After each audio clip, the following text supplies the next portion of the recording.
Ubisoft, we had the whole thing last week where they halted trading. They didn't come out with their financial reports. A lot of speculation is going on as to whether they've been sold and bought up. And we don't know any of that information yet, but we are going to know a lot more soon. As Friday, they are saying here they will be holding their financial report and they will be publishing it then. So we'll know what's going on by Friday as to what happened here with them.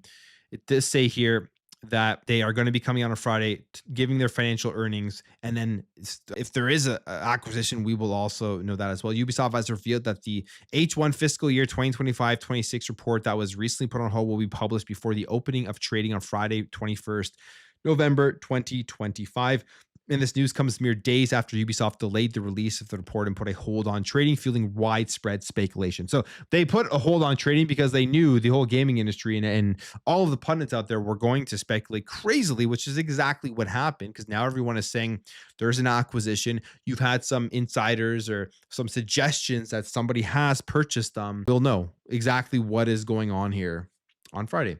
At least we'll know if there is some big issues with their financials, and that's why they had to put it on hold. And maybe they are doing a lot worse than they previously had expected or thought they would be doing at this point, with bigger games on the horizon and bigger games that have released. I mean, Assassin's Creed Shadows, all accounts, even what they've said, sales numbers, you look at it all, they've all said the game did well and did better than their expectations.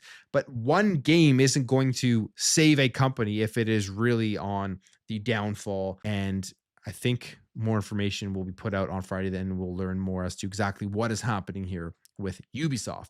All right, we have a couple of game announcements, some cool stuff that is happening here for games that are already out, some new ones, and then a new RPG here that we have some gameplay of and stuff. Looks pretty cool. We'll start with this one, FateKeeper. And the gameplay reveal did come out. This is a brand new hack and slash RPG, first person RPG from THQ. And here it is. You can see the gameplay. I mean, I think graphically it looks really phenomenal. It does sort of remind me, just like in the way that the characters moving around and fighting, as a Bethesda style of RPG with just some really good graphics in it. You can see the character and the armor, the different styles of weapons and everything that is coming, the enemies that you're going to be fighting.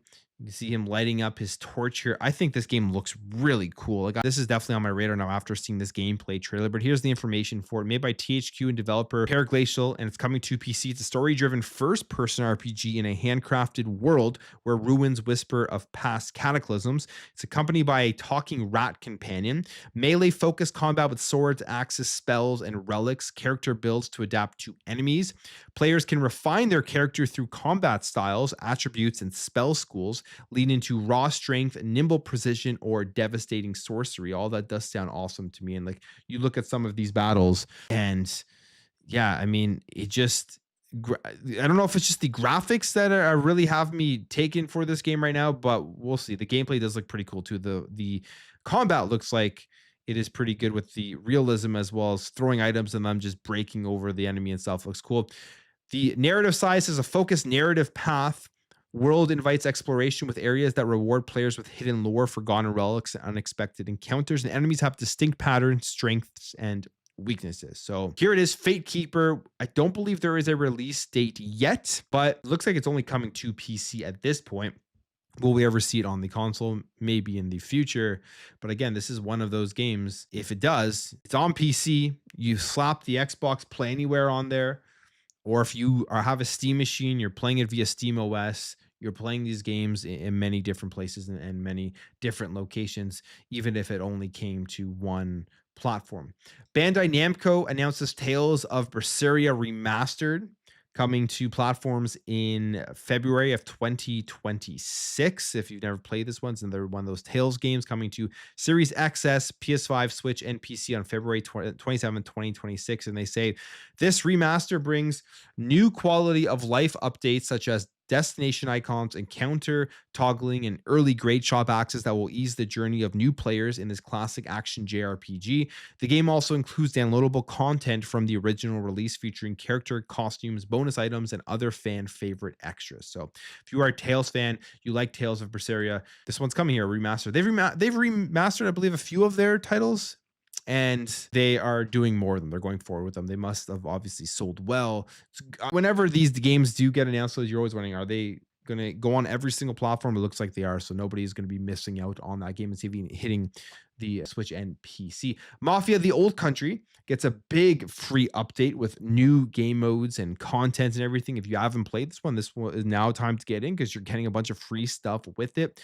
They say we're super proud of everything the team has achieved, so I find it hard to pick one I'm most excited about. I love the races. It's a ton of fun to drive around our world at high speed in amazing old cars. There's loads of technical corners, and the better you get, the more satisfying they are to navigate. And this is him talking about the update that is coming with a new first-person driving mode, photo mode, classic difficulty mode, and new weapons, charms, cars, and outfits. So first-person driving modes.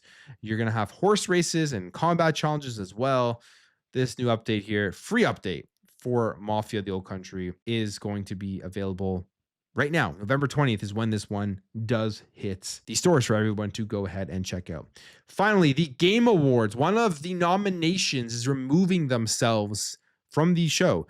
First time ever this has happened. It's pretty commendable for this person to take it like this and make sure that they're being completely honest with their nomination and withdrawing themselves. They didn't have to whatsoever. And I don't think anybody would have even been upset or questioned it if they did end up winning. But they're doing it. And this is the creator of Megabonk, pulling themselves from the Game Awards first time ever, disqualifying themselves. The creator of this game, John Megabonk, that's how they go by, is removing himself from the nomination, saying, I'm withdrawing from the Game Awards. It's an honor and a dream for Megabonk to be nominated for TGA, but unfortunately, I don't think it qualifies for the category debut indie game. I've made games in the past under different studio names, so Megabonk is not my debut game. So commendable of him to do that, to pull out and be honest, because I don't know if anybody would have caught on or questioned it if they did end up winning, but he is pulling himself from there.